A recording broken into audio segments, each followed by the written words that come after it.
Assalamualaikum warahmatullahi wabarakatuh. Salam sejahtera untuk kita semua. Semoga adik-adik hari ini dalam keadaan sehat walafiat, terhindar dari wabah virus yang sedang melanda negara kita, yaitu virus corona COVID-19. Baik, pada hari ini Pak Dian akan menyampaikan lanjutan materi tentang alat reproduksi pada manusia.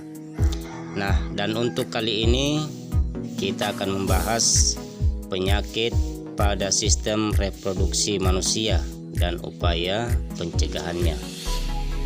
Nah, untuk yang pertama kita membahas penyakit pada sistem reproduksi manusia. Sistem reproduksi sangat rawan terhadap kelainan dan penyakit.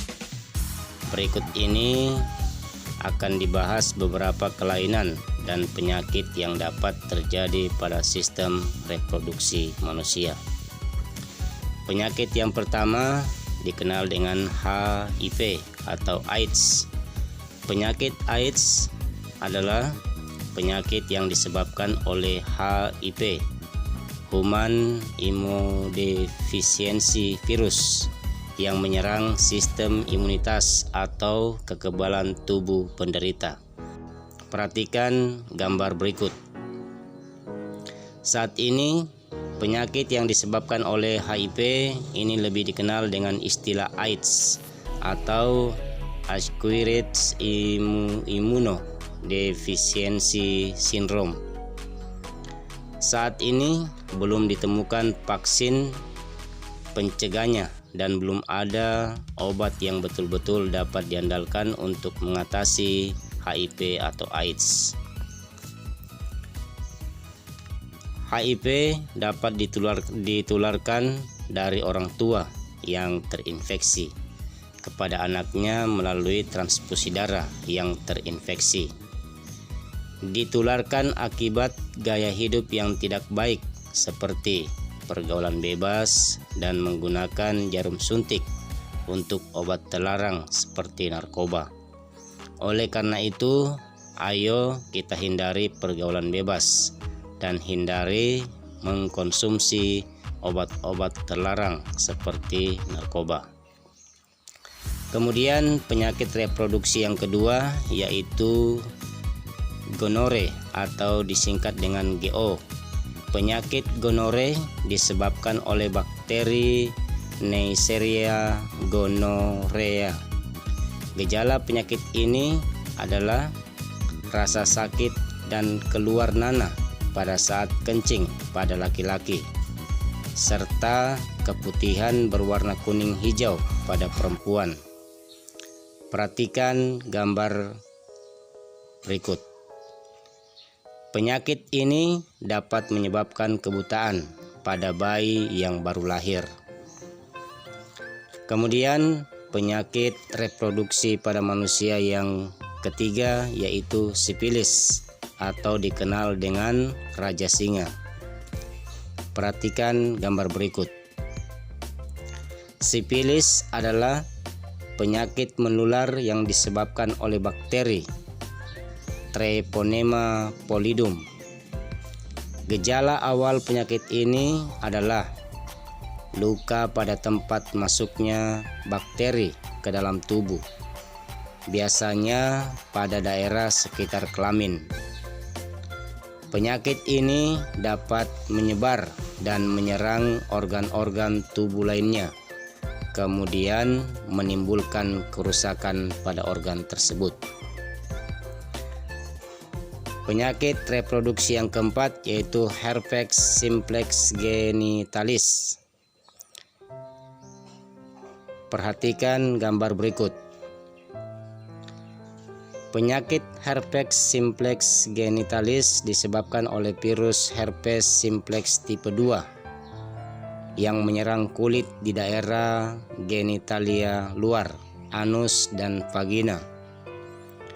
Gejala penyakit ini berupa gatal-gatal, pedih, dan kemerahan pada kulit di daerah kelamin. Kemudian pada daerah tersebut timbul beberapa lepuh kecil-kecil dan selanjutnya lepuh menjadi pecah dan menimbulkan luka. Penyakit herpes sulit sekali sembuh dan sering kambuh setelah beberapa bulan atau tahun. Kemudian penyakit alat reproduksi yang kelima yaitu keputihan. Perhatikan gambar di bawah ini. Keputihan yaitu penyakit kelamin yang terjadi pada perempuan dengan ciri-ciri terdapat cairan berwarna putih kekuningan atau putih keabu-abuan pada bagian vagina. Cairan tersebut bersifat encer atau kental, berbau tidak sedap, dan dapat menyebabkan rasa gatal pada vagina. Penyakit ini dapat diakibatkan oleh infeksi jamur Candida albicans, bakteri, virus, dan parasit. Penyakit ini dapat terjadi apabila kebersihan bagian vagina dan sekitarnya kurang dijaga dengan baik.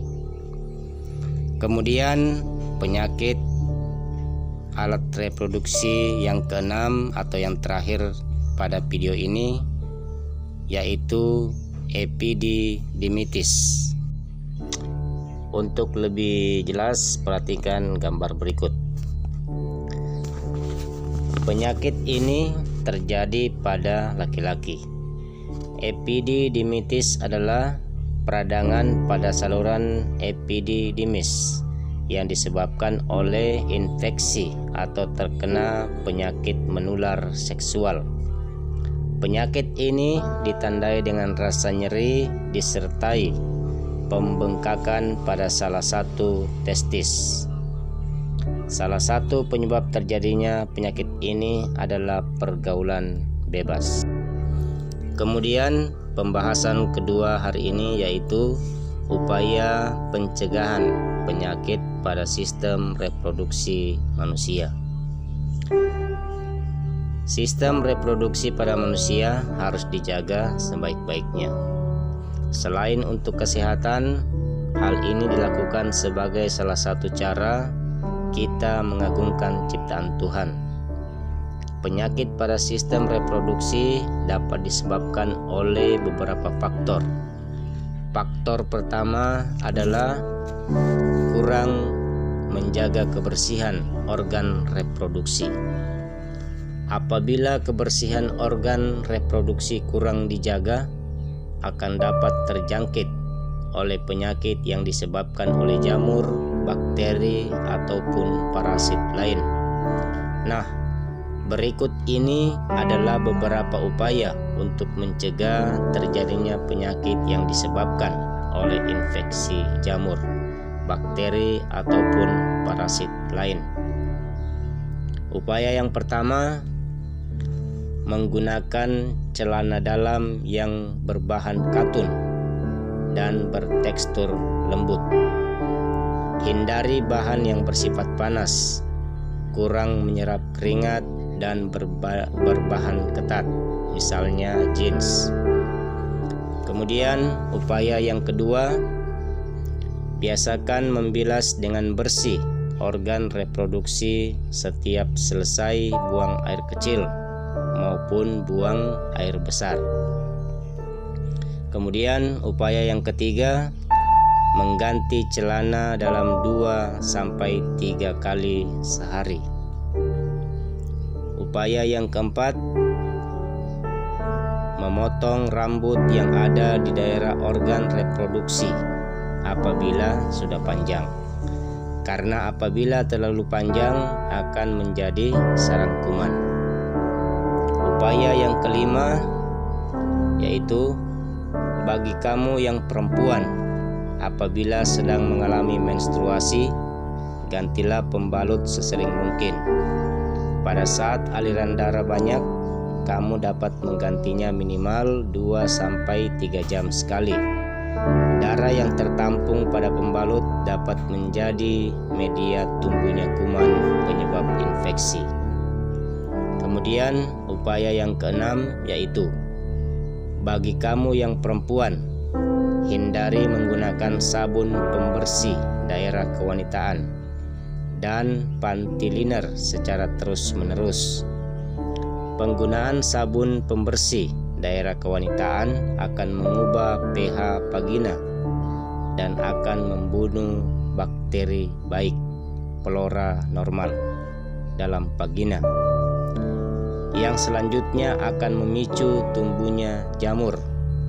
Penggunaan panty liner secara terus-menerus dapat menyebabkan daerah kewanitaan menjadi lembab, sehingga memudahkan terjadinya infeksi bakteri dan jamur, menyebabkan munculnya jerawat di daerah kewanitaan dan menyebabkan iritasi pada kulit.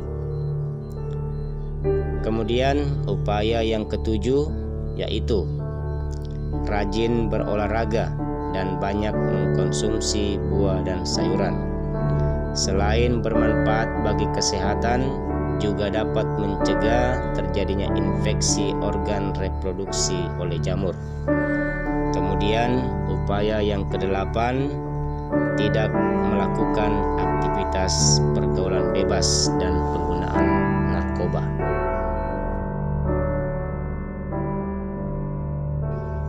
Demikian video pembelajaran pada hari ini. Semoga adik-adik semua dapat mengerti dan semoga dapat